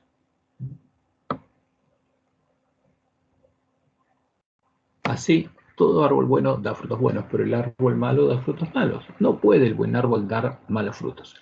Y eso es lo que dice Satanás que lo esclavizaba y que esclaviza a los ángeles. Porque, ¿qué dice? No pueden hacer cosas que no tiene escrita en la mente del corazón. Por eso son esclavos de esa ley. Ahora, pero esa ley las protege. No pueden ser un príncipe, como escribió Maquiavelo. Porque ¿qué tiene que hacer un príncipe? Tiene que hacer cosas malas. Tiene que hacer cosas buenas y malas. Tiene que tener escrita la ciencia del bien y el mal en la mente. Por eso Dios habla de los reyes. No puede el buen árbol dar malos frutos, ni el árbol malo dar frutos buenos. Ahora, cuando Lucifer se transformó en un árbol malo, ya no podía dar frutos buenos. O daba unos, o daba otros. Y nuestra tradición habla que esa ley moral fue corrompida en el hombre y que no estaba en la creación, pero no es así. Porque la ley moral, la ley de Dios, había sido escrita en toda la creación. No había animalitos que se comían a otros animalitos. Eso pasó cuando Lucifer, también, cuando Adán le dio dominio sobre la creación, también escribió su ley, o la adaptó. ¿A quién? A los otros seres creados. Y por eso la naturaleza fue corrompida, como Dios dice, y como dice Pablo. Esta naturaleza también gime hasta que sea libertada por Dios. Porque no solamente Dios va a volver a escribir su ley en nuestra mente y en nuestro corazón, sino va a restaurar la naturaleza misma. Como leemos en Romanos capítulo.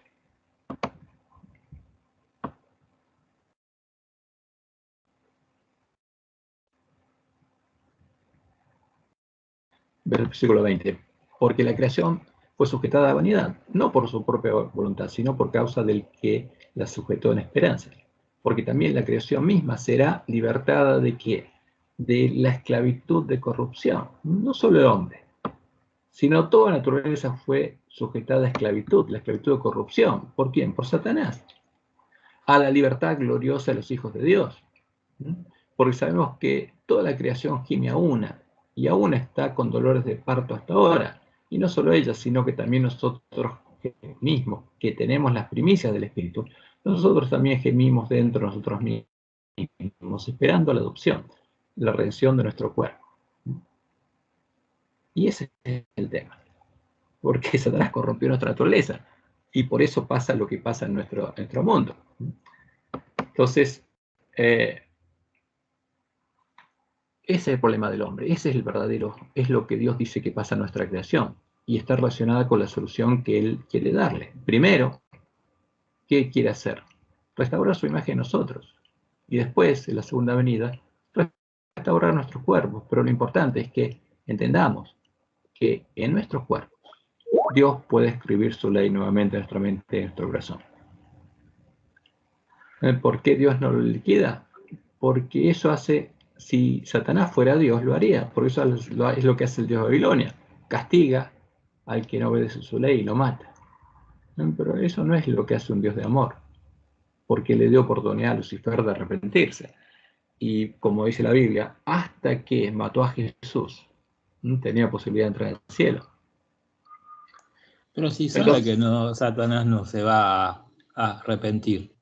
Yo digo por todo el sufrimiento que causa en el mundo. Mueren muchos inocentes, sufren muchos inocentes. Hay mucho dolor que no se visibiliza, que está tapado. Pero si Dios eliminara el pecado, tendría que eliminarnos a nosotros. Porque si desaparece Lucifer, pero el pecado está en otras mentes, para eliminar la enfermedad del pecado, tiene que eliminar a todas las personas que son portadoras del pecado. Porque hay muchos discípulos de Lucifer que harían cosas peores que él. Nerón, Hitler, y hay muchos argentinos, brasileños, chilenos, en todos lados que querían lo mismo. Así que hay muchos que están enfermos por el pecado. Entonces Dios en su sabiduría les da a todos. Y lo que nos manda a nosotros es a predicar el Evangelio, para que todos tengan oportunidad de ser salvos. Inclusive en el libro de Apocalipsis hay un reclamo. Hay un reclamo en uno de los últimos capítulos. ¿Hasta cuándo? ¿Hasta cuándo? ¿Hasta cuándo? O sea, no es un invento que yo digo, ¿no? Pues, no, seguro. ¿Y qué les contesta a Dios? Espere un poco de tiempo hasta que se complete el número de los mártires. ¿Por qué? Porque Satanás se va a seguir matando. Ahora, en la última generación, cuando se ha predicado el Evangelio por testimonio, Satanás va a volver a hacer la misma obra. Pero ese testimonio va a hacer que todos los hombres lo vean. Y se decían claramente. Esto a veces, o sea, yo sé que una comparación bruta, ¿no? Pero es como la comisaría 2 de Florida y Avenida San Martín, casi Panamericana, o la calle, no sé si es Echeverría, no, ahora no, como recuerdo. El comisario como que libera como la zona, ¿no? Y ahí los delincuentes van y hacen lo que quieren. Y el comisario sabe que están haciendo eso. Pero esta no es una sola librada por Dios, ¿eh? O, no sé, el presidente del Banco Central o el presidente de la Nación X, no, o sea, no estoy dando nombres, ni presentes ni pasados, pero como le libera la zona para que fuguen dólares al exterior. Y él sabe que están haciendo eso, y están infringiendo una ley humana, no se puede hacer eso, que es un delito, son delincuentes, tanto el chorro que roba una rodesia en un kiosco como el que fuga millones y millones de dólares al exterior. Y miran para el costado. Entonces, a veces uno ve tanto sufrimiento. Digamos, esto lo hablo como un ser humano común, ¿eh? No soy teólogo ni nada que se le parezca. Pero, y a veces uno lee historias o ve historias de tanto sufrimiento de gente invisibilizada, que nadie se entera, porque siempre la mentira es la madre que cubre, un manto gigantesco que cubre todos los asesinatos, violaciones, robos, todo, porque la mentira, digamos, es un tamiz que no deje que todos vean lo que realmente pasó, pero Dios ve todo eso que pasa. Por supuesto. Entonces digo, bueno, pero digamos, ¿hasta cuándo esto? O sea, ¿hasta cuándo? Hace casi 6.000 años que está esta historia. Y se van acumulando las víctimas y parece que psicópatas, delincuentes, narcisistas la pasan bárbaro. O mueren por muerte natural. Bueno, eso es lo que vemos, por ejemplo, en los salmos, ¿no? O sea, hablan por ejemplo, hay una corriente en la justicia argentina dicen, son garantistas que dejan los chorros en la calle. Bueno, eso sería extensivo también a los grandes ladrones que fugan dólares al exterior.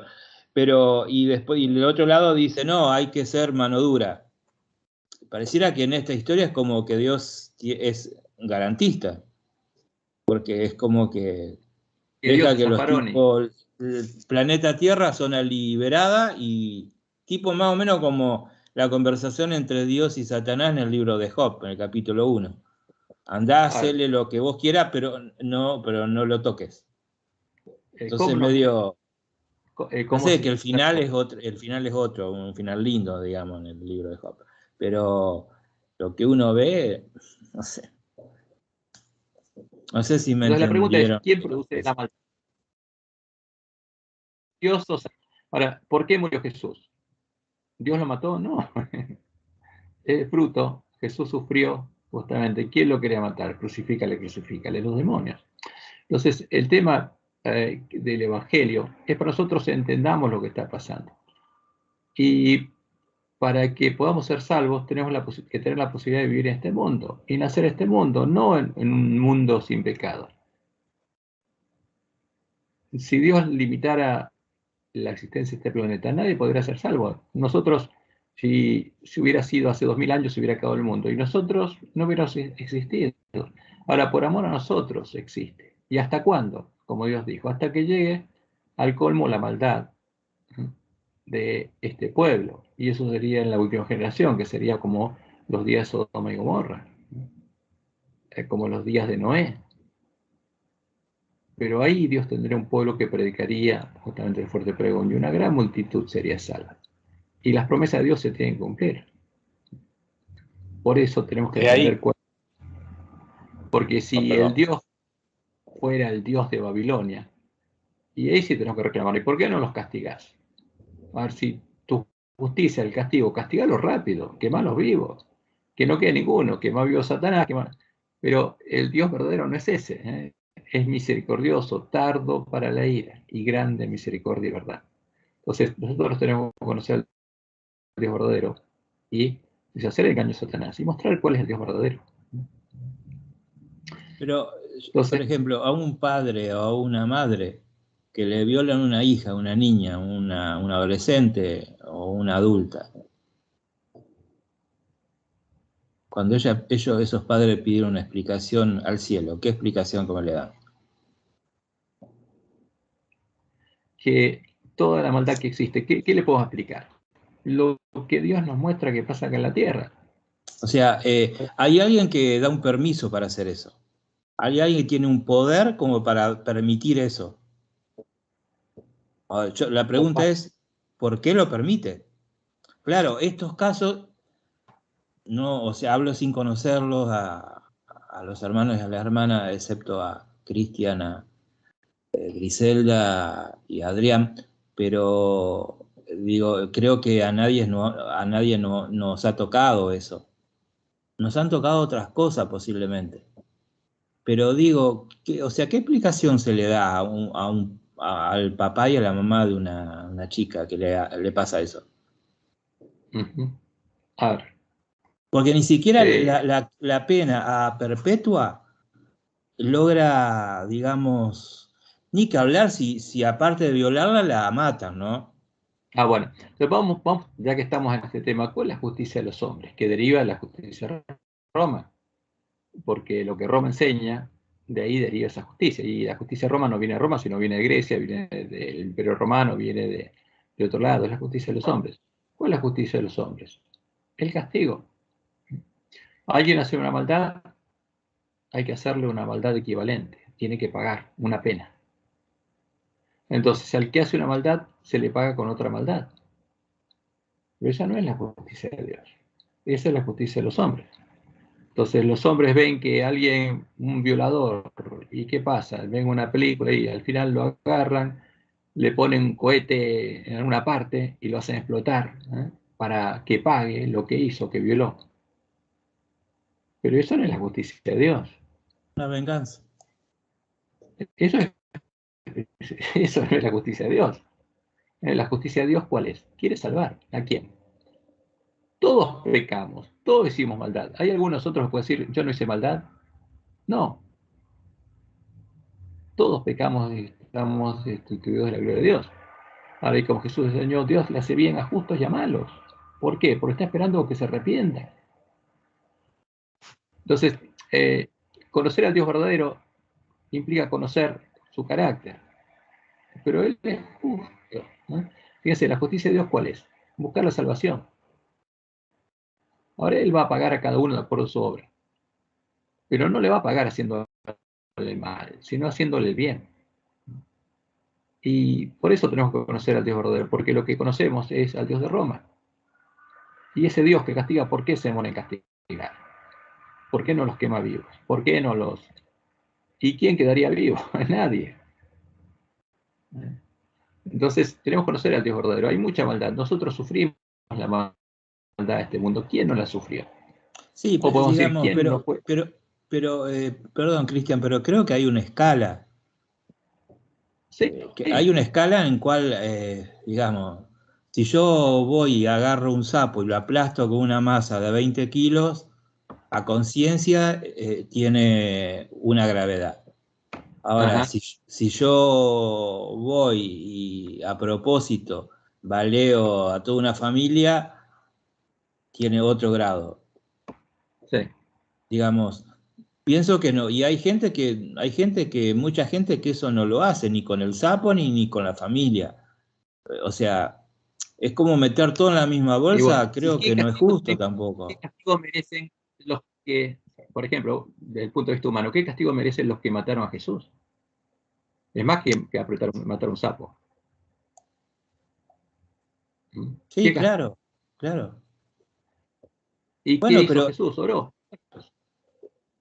¿cómo? Y cuando, perdónalos, oró Jesús. Y cuando resucitó, y, y- y en Pentecostés a sus discípulos, ¿dónde los mandó? A predicarle a sus hermanos. Dicho, crucifícale, crucifícale. Primer sermón de Pedro. ¿Qué le dice a sus hermanos? Porque los que habían estado digamos, en Pascua, y justamente cuando murió Jesús dijeron crucifícale, crucifícale. Ahora en Pentecostés habían vuelto a Jerusalén porque venían de todos lados, porque era la fiesta que tenían que ir. ¿Y qué le dice? Ustedes lo mataron. ¿Y qué le dicen los otros? Bueno, varones hermanos, ¿qué haremos? Y arrepentidos y bautices el nombre de Jesucristo para perdonar sus pecados y van a ser salvos. Y van a recibir incluso el don del Espíritu Santo. Ahora, eso es lo importante. ¿Qué está buscando Dios? Salvar. Y misericordia implica perdón. Y no solamente perdón, sino que Dios paga nuestros pecados. Por amor. Eso es lo que hace el amor.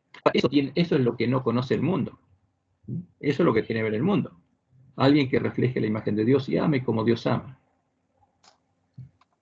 Pero Dios es claro. Entonces, y no hace, fíjense, acá uno dice, bueno, pero ¿por qué nosotros graduamos pecados? Pero fíjense, Apocalipsis 22, 15 o 14, bienaventurados los que lavan sus ropas, porque los pecadores estamos manchados para tener derecho al árbol de la vida y para entrar por las puertas de la ciudad. Más, los que no laven sus ropas. Y no hace diferencias. Los perros, los sodomitas, estarán fuera. Y los hechiceros, los fornicarios, los homicidas, los idólatras, y todo aquel que ama y hace mentira. O sea, un mentiroso, un asesino, o cualquiera de estas cosas, no va a entrar. ¿Por qué? Porque es gratis, pero tiene que estar arrepentido, tiene que desear ser justo, que natural que tiene hambre y sed de justicia, porque van a ser saciados. Pero un mentiroso no entra. Lo mismo que cualquier pecador, no hace diferencia a Dios. Lo que Dios ve es si esa persona tiene hambre y sed de justicia, quiere ser justo y a ese, no importa lo que haya hecho, todo le es perdonado. Porque el perro que lave su ropa le sale el cordero, los hechiceros que se arrepientan, los fornicarios que se arrepientan, los homicidas, los idólatras que están en Babilonia y pueden salir de ella, y todo aquel que ama y hace mentira, que se arrepienta, puede entrar por las puertas de la ciudad de Dios. Si lava su ropa va a tener derecho al árbol de la vida, ¿eh? Y para entrar por las puertas de la ciudad. O sea, porque lo que Dios quiere es salvar, no importa lo que hayas hecho. Y es el Evangelio. Aunque, como él dice, como dice en Isaías, aunque nuestros pecados fueran como la grana, ¿no? Fueran como carmesí, vendrán a ser como blanca lana nuestros corazones. Esa es la promesa de Dios. Eso es lo que Dios quiere salvar. ¿Por qué? Porque para Él todos somos hijos. Entonces el padre que tiene un hijo puede comprender cómo Dios nos ve a todos nosotros. Como lo veía Hitler, como lo veía Nerón, como lo veía Pilato y a los que mataron a Jesús. Porque Él quiere salvar, porque Dios es amor. No le podemos pedir que haga el mal, porque Él quiere salvar. Ahora, y mientras haya posibilidad de que alguno se salve, permite que pase lo que pasa en este mundo. Que exista libertad, incluso hacer el mal, porque nos da libertad a hacer el mal. Pero una libertad mal usada esa. Por nosotros. Pero si Dios impidiera que alguien hiciera el mal, no habría libertad. Ahora, si hubiera impedido que Lucifer desarrollara la ciencia que empezó a desarrollar, la maldad, y que hablara libremente con los hombres, Dios no lo prohibió. ¿Le permitió que hablara libremente con Adán y Eva en el Edén? Sí, porque había libertad religiosa. Pero les advirtió a Adán y Eva que lo que le iba a enseñar el príncipe de este mundo, si ellos lo llevaban a conocer, los llevaría a la muerte. Porque la ciencia de Satanás es la que lleva a la muerte. Y le advirtió al hombre. Ahora, y se hizo hombre para salvarnos y murió y sufrió justamente todas las consecuencias del ataque de Satanás sobre él. Y a nosotros nos muestra lo que hay. Ahora, ¿qué deseamos? Deseamos ser salvos, deseamos reflejar el carácter de Dios, deseamos tener el amor que Él tenía para poder ir a buscar a nuestros hermanos, y aunque nos golpeen, nos persigan, como dijo Jesús, y ahí digan todas clases de mal sobre nosotros, incluso nos maten. ¿Cuál sería nuestro gozo si tuviéramos el amor de Dios? Ver que alguien se salva. Ahora, eso es lo que el mundo necesita ver. Lo que el mundo necesita es personas que amen como Dios, que tengan la ley de Dios escrita en la mente y el corazón. Y eso es lo que Satanás quiere impedir. En el caso, por ejemplo, de los emperadores romanos, los más crueles y psicópatas como Nerón, por ejemplo, ¿cómo actúa Dios frente a un psicópata como ese? Litros y litros de sangre inocente. Pero más crueles y psicópatas que Nerón. Pero más crueles y psicópatas que los que llevaban adelante la Inquisición y torturaban y violaban, terribles. Hacían los oscuros calabozos. Es terrible lo que hacían en la Inquisición. Son monstruos. Y los que dibujan los católicos, que es el infierno, cómo torturar a la gente, es lo que ellos hacían ahí. Entonces, ¿a qué nivel, a qué profundidades llegaron? Los que se llaman el ejército de Jesús, la compañía de Jesús. Terrible. ¿Qué más monstruosidad que esa pueda haber? Bueno, entonces, ¿cómo actúa Dios ahí? Y Dios actúa buscando la salvación. Entonces, ¿qué está esperando? Fíjense, porque Dios es un Dios de amor y de libertad. ¿Y qué está esperando? ¿Para qué llamó al pueblo adventista? Para que recupere el conocimiento de la verdad, porque Roma persiguió y asesinó al pueblo de Dios hasta que echó por tierra el conocimiento de la verdad y el santuario de Dios, permanente de la iglesia primitiva. Y Dios, cuando levantó la iglesia de reforma, Roma le empezó a perseguir, levantó la Inquisición, empezó a agregarse la sangre de los mártires de la iglesia de reforma, hasta que en 1798 Dios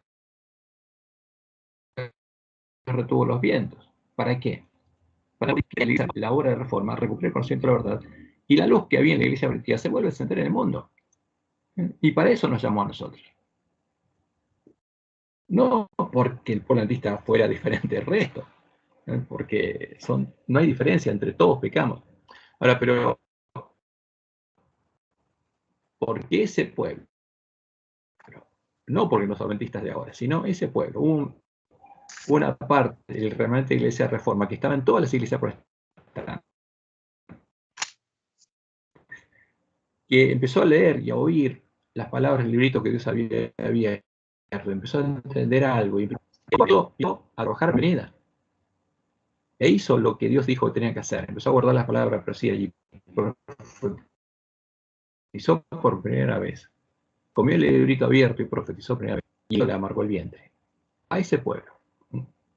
Dios lo bendijo y le dio una bendición. Él le dijo que ese pueblo es el que tenía que profetizar de nuevo, tenía que comer de nuevo el librito abierto, tenía que entenderlo, tenía que leer, oír y guardar las palabras de profecía, tenía que leer, oír y entender lo que pasó en la historia de las 7 iglesias para poder tener oídos, para poder leer y oír el resto de la profecía y poder guardarla. Y ese pueblo de Dios le dio una bendición y lo protegió, ¿no? Y le dijo lo que iba a permitir para probarlo, que los lobos vinieran a nosotros. Entonces uno dice, bueno, ¿por qué Dios permitió esto? Lo anunció que iba a pasar. ¿Y por qué? Porque en su sabiduría, Él sabe que ninguno de los que va a perder, porque Jesús fue claro, todo el que pide, todo el que llame, todo el que busque, va a ser salvo. Aunque Dios permita todo esto, Él sabe y conoce a cada hijo, y sabe que ninguno, ni uno solo, se va a perder. de los que tengan hambre y sed de justicia, de los que clamen a Él, porque Él va a contestar sus oraciones. Y en medio de todo esto, justamente este es el tiempo prueba donde se va a ver claramente la diferencia entre el que sirve a Dios y el que no le sirve, ¿no? Como dice en Malaquías 3, 16 al 21, donde en el tiempo prueba de su pueblo, ese pueblo va a abrir los ojos y va a ver claramente, y va a conocer la diferencia entre el que teme a Jehová y el que no le teme, el que sirve a Jehová y el que no le sirve. Y bueno, este es el mundo que estamos. Y a este mundo vino Jesús. A este mundo vino Emmanuel. Dios se hizo hombre, ¿para qué? Para redimir a este pueblo, para pagar justamente el costo de la redención de este pueblo. Pero no se lo pagó a sí mismo, sino que vino a liberar de la esclavitud del pecado, pues Satanás no tenía esclavos. ¿No? ¿Y quién mató a Jesús? ¿Y quién mató a un inocente? ¿No? Y por tomar a alguien sobre el que no tenía ninguna autoridad, justamente Jesús nos redimió, lo venció a Satanás en la cruz. Y nos dio la posibilidad de ser liberados de la esclavitud, porque Él tomó nuestro lugar y murió bajo la ley de Satanás, para que nosotros podamos vivir bajo la ley de Dios, en el templo de Dios, donde Él vivía, y para que Dios pueda escribir su ley en nuestra mente, en nuestro corazón, porque eso es lo que pasó en la cruz. Jesús venció a Satanás, como dice Pablo, y lo despojó en la cruz. No venció a Dios, venció a Satanás. Y acabó la cruz, justamente, las actas que nos eran contrarios y que Satanás usaba para acusarnos. Entonces, cuando Satanás nos acusa, le tenemos que decirle, mira, Jesús ya pagó por mí, no tenés nada de qué acusarme. Pero no, Jesús no le pagó a Dios, es otra cosa. Por Jesús es la justicia de Dios, con la que Dios tiene que pagar por lo que Él mismo perdonó. Porque solo con la sangre de Cordero puede ser purificado el santuario. Entonces, el pueblo que está en la iglesia protestante, hay muchos hijos de Dios y en la iglesia católica, pero no conocen la verdad, no conocen el verdadero evangelio. Y hay que predicárselo. Y esa es nuestra misión. Para eso Dios nos llamó. Entonces, terminemos nuestra lección, me falta poquitito. Entonces, ¿qué son los 10 mandamientos? Una Fíjense, cosita. porque los 10 mandamientos... Sí. ¿Por qué decís que recién dijiste cuando Satanás nos acuse que nosotros decimos Jesús ya pagó por mí? No tenés nada que culparme, en realidad no. Si tiene todo de que acusarnos, si no nacemos de nuevo nos puede reacusar. Está bien, pero Satanás fue echado del cielo. ¿Tiene qué sentido? No puede reclamarnos ante Dios como su siervo. Hay una copla ahí. Entonces, no puede reclamarnos, no puede ir ante Dios a acusarnos. ¿Por qué? Porque Jesús murió en nuestro lugar, cargando nuestros pecados. Entonces, si uno tiene fe en Dios y en el Evangelio, y que Jesús, con la sangre de Cristo, limpia todo pecado, y con fe va a Dios, y le pide perdón a los pecados, Satanás no puede acusar. O sea, si Dios ya nos perdonó, ¿quién nos va a acusar, Satanás? Como dice Pablo. Si Dios es por nosotros, ¿quién contra nosotros? Nadie. Entonces, el que conoce a Dios y conoce el Evangelio, Satanás puede tratar de acusarlo, pero a ver, nuestra fe no está puesta. Por supuesto, el pecador ya reconoció que es pecador, fue a Dios confesar sus pecados y le pidió a Dios que lo perdone, y si Dios lo perdonó, ya está. Satanás no lo puede acusar. Entonces, ¿qué son entonces los 10 mandamientos? Porque la ley de Dios es lo que Dios tiene escrito en la mente y el corazón. Pero los 10 mandamientos es no, hay dos afirmativos y unos negativos. ¿Qué son los 10 mandamientos? Como lo indica Pablo, los 10 mandamientos son un espejo, ¿no? Que son parte de la ayuda que Dios le da a su pueblo. Que a los hombres que ya no tienen escrita la ley de Dios en su mente y sus corazones, que tienen un mal tesoro instituidos de la gloria de Dios, les ayuda a ver cuáles son sus pecados, a conocer qué es el pecado, como dice Pablo, porque por medio de la ley es el conocimiento del pecado, y ver qué es lo que sacan del mal tesoro de sus corazones, para que puedan arrepentirse. La ley nos muestra el pecado para que podamos arrepentirnos y hacer uso de la gracia y Dios nos pueda perdonar, para que puedan acudir a Dios con fe en Él y en sus promesas. para que puedan recibir el perdón gratuito, por gracia, y ser limpiados. Y no hay otra forma en la que podamos ser perdonados nuestros pecados que el acudir a Dios arrepentidos, obtener su perdón, y que la culpa de nuestros pecados sea trasladada a su santuario durante el continuo, mientras Jesús intercede por nosotros en el consejo de paz. No hay otra forma. Jesús no perdona pecados. Un sacerdote no perdona pecados. Un santo o la Virgen no puede interceder por nosotros. Es todo verso. Y tampoco tenemos la indulgencia de la que predican los protestantes. Si confesamos nuestros pecados, Dios es fiel y justo para perdonar nuestros pecados y limpiarnos de toda maldad. Porque no solo prometió perdonar los pecados, sino limpiarnos, como David oraba, y que lo limpie. Ese es el tema.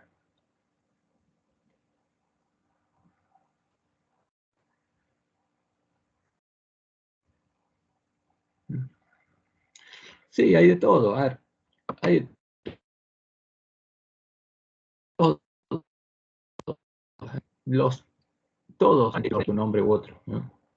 Lo triste es cuando se hace en nombre de Dios. Ahora, sí,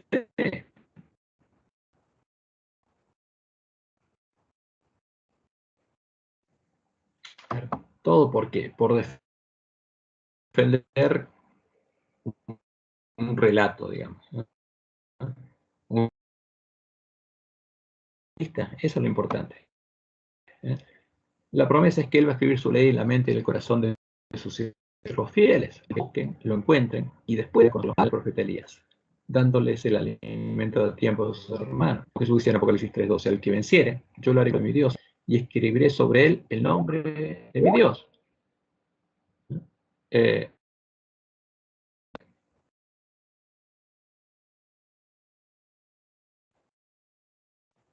Sí, se escucha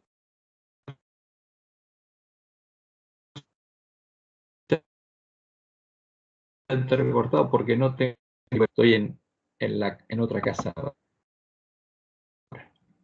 Pero Jesús dice, el nombre de mi Dios y mi nombre nuevo. Ahora, el nombre que tengo escrito, ¿no? Porque él tenía escrita la ley de Dios solamente en el corazón. Y Jesús es el ejemplo. Y lo mismo Dios promete hacer con nosotros.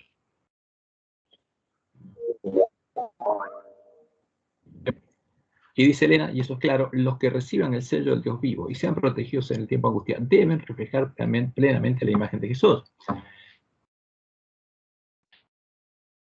Ahora, pero para reflejar plenamente la imagen de Jesús, tiene que tener escrita la ley de Dios en la mente del corazón. Por las doctrinas, dando una falsa imagen de Dios, adorando un ídolo, etc.